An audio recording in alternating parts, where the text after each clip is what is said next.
So Path of Exile 2 has definitely taken the ARPG world by storm, with lots of players who have not played Path of Exile 1 jumping into this game. And while PoE 2 is a lot more beginner friendly and intuitive than PoE 1, here are nonetheless 5 beginner mistakes that you should definitely not make, especially while going into the endgame and progressing through maps, otherwise it'll significantly hamper your progression. And without getting right into it, the first mistake that some people will make is that they'll ignore items that they can actually potentially pick up to upgrade to roll into actually good gear. And also, they'll be reluctant to spend their resources, their orbs, namely, to roll and upgrade that gear. Oftentimes, the beginner mentality is that they want to save these orbs and resources for later use whenever they actually think they get a worthwhile piece of gear. However, because as you progress through maps especially, getting into the later stages of that, or into the higher tiers of maps, the resources that you'll be getting, the orbs that you'll be dropping, are going to be so abundant for the most part, that a lot of the ones that you'll be spending at the beginning to just shore up your gear to make sure that you're progressing through the first bits or like getting a good head start, those are going to be relatively insignificant wealth-wise as well, compared to again, the rate at which you'll be earning those later on. And so what you can specifically do when entering into the endgame, and especially for the first few tiers of maps, is to pick up blue items as well as some white items that match the weapon type, especially because weapons are the most important. But for example, I'm a monk, so I'll be picking up some quarterstaves. And even if they're just like blue or white items, I can easily use my orbs to turn them into a magic item or add magic affixes to them to see if they're good. And if those are good, I can then use a regal orb to upgrade that to a rare item, and even use exalted orbs to add additional modifiers to them to see if they turn out well, right? That is again often very worth doing, especially if you find yourself kind of somewhat lacking in your power. For my monk, again, I focus on quarterstaves as well as body armor or like the chest piece, because those are by far the most important pieces for me. And in addition to that, don't forget to use sockets quite liberally as well, and also use like the blacksmith items to upgrade your gear's quality. First of all, with your sockets, you can of course shore up your defenses primarily, and also of course with your weapon you can add like the additional physical damage and whatnot. And then for your armor, you can add resistances where you might need or might be lacking a few specific resistances. Otherwise, especially on your body armor, the Iron Rune, which gives you bonus evasion armor and energy shield, is incredibly useful as well. And again, on your body armor, you can actually make 2 sockets. And speaking of defenses and resistances, going on to our second tip, and that is to not neglect chaos resistance, especially for maps, because chaos resistance, or chaos damage rather, from certain rare monsters can be sort of a surprise factor even if you have good defenses elsewhere. Of course, chaos resistance being a bit harder to come by can result in you just getting insta-gib or insta-killed by certain forms of chaos damage without you really expecting it, and could then cause you to like waste a good map, for example, right? It might not happen with like every map or even that often, but just losing one good Waystone, and like if that map itself has good modifiers, if you die you lose those as well, could be a huge time waster and just like set you back. So I would definitely consider adding a little bit of chaos resistance. Of course, we get some from doing the permanent buffs from the campaign, but another easy way to get some chaos resistance is to look for the purple ring. That'll give you a baseline, a bit of chaos resistance, and it can also show up rarely as affixes as well. So personally, I do have 1 ring with chaos resistance, and the other thing that can kind of catch you off guard and kill you pretty easily is freeze. So for my charm, I also make sure to run the anti-freeze charm.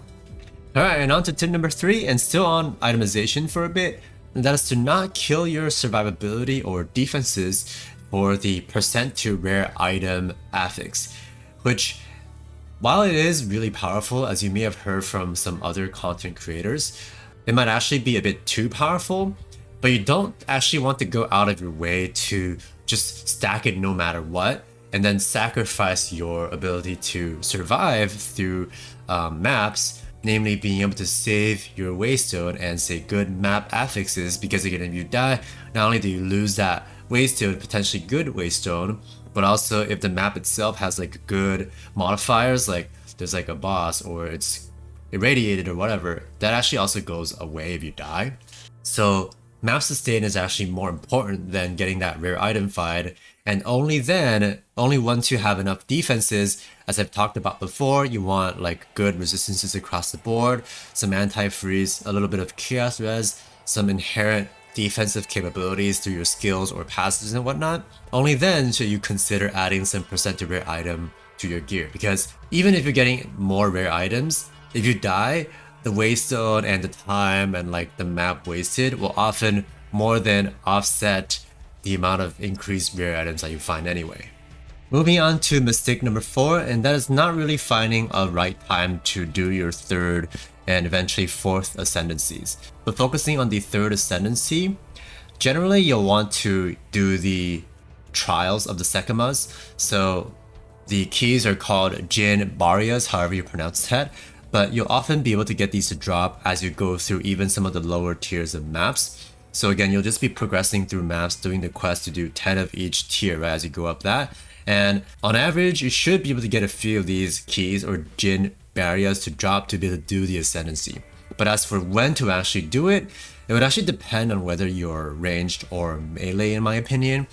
It is actually quite a bit easier as most range classes or specializations. As if you're melee, you actually have to face a pretty tough scorpion boss at the end of it, which I myself have died to before. And if you do that, you actually have to waste like almost an hour of doing the trials. And if you die at the final boss, again, you'll have wasted that almost an hour, right? So you want to make sure you're powerful enough to be able to tackle that scorpion boss at the very end, especially as melee. If you're in range, it's a lot easier because you can just kind of avoid its mechanics for the most part. You can actually just kite it and just hit it from afar.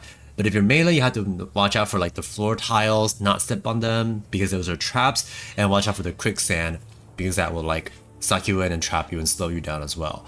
As for around what level and power level to go for your 3rd ascendancy in terms of the trial of the Sekimas, I would actually recommend roughly when you're powerful enough to comfortably tackle around tier 7 maps or tier 8 maps, probably slightly higher if you're melee, so I would say tier 8 plus if you can do that comfortably as melee, you should be quite ready for the trial.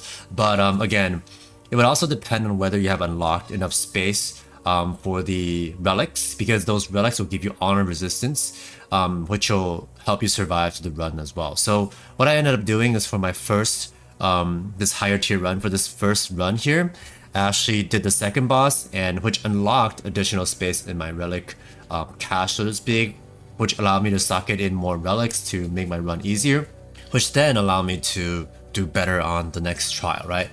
Anyhow, for the key though, for the level of it, I would suggest, like, of course, use the lowest level key that you can, which will determine the monster level. So around like a level 65 to 67 or 68-ish level key would be relatively easy. And your character level should be quite a few levels above that, so like 75 or 76 or 77. To attempt that map, again, to ensure that you survive through it. But again, as melee, you do want to watch out, otherwise you might kind of be wasting your time if you die at the end boss. So it could actually make sense for melee to do it a little bit later than ranged. And last but not least, for tip number 5, or rather mistake number 5, and is that some players are not very strategic with how they use their waystones for endgame mapping. So these waystones will of course open each map, and the thing is, these are pretty valuable resources, especially the higher tier waystones. And so the first way to be strategic or to optimize them is to use like the lowest level waystones that you can to just complete the quest from Doriani to progress your Atlas tree, right? So that should be your goal for say tiers 1 through 4-ish, in my opinion.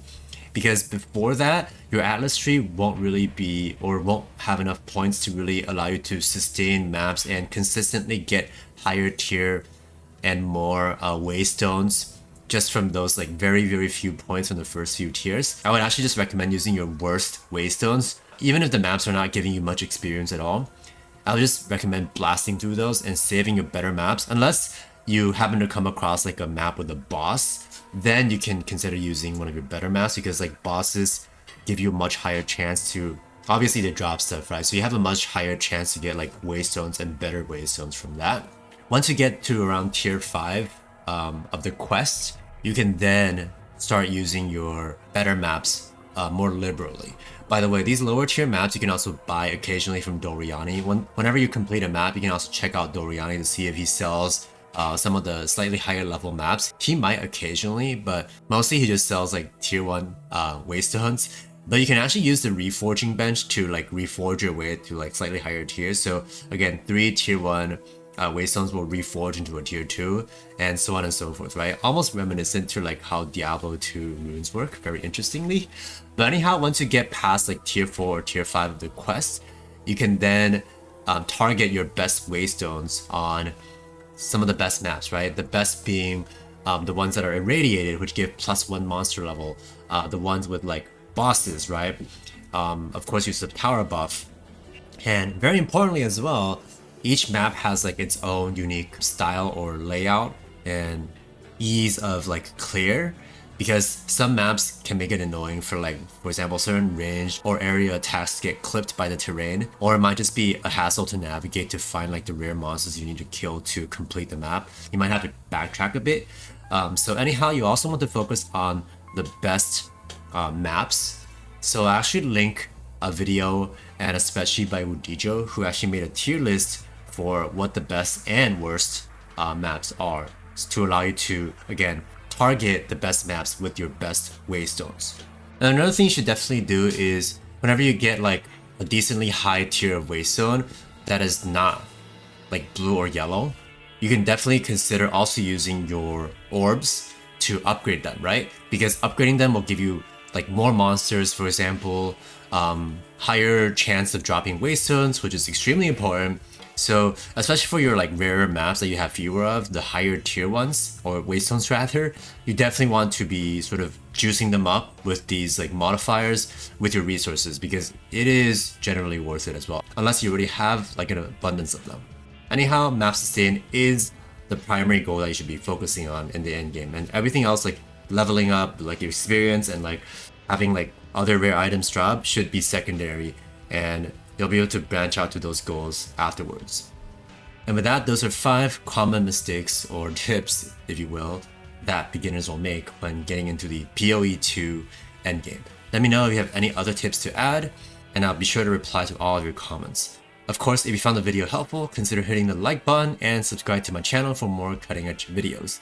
And with that, thank you so much for watching, and I will catch you in the next one. Happy hunting. Peace.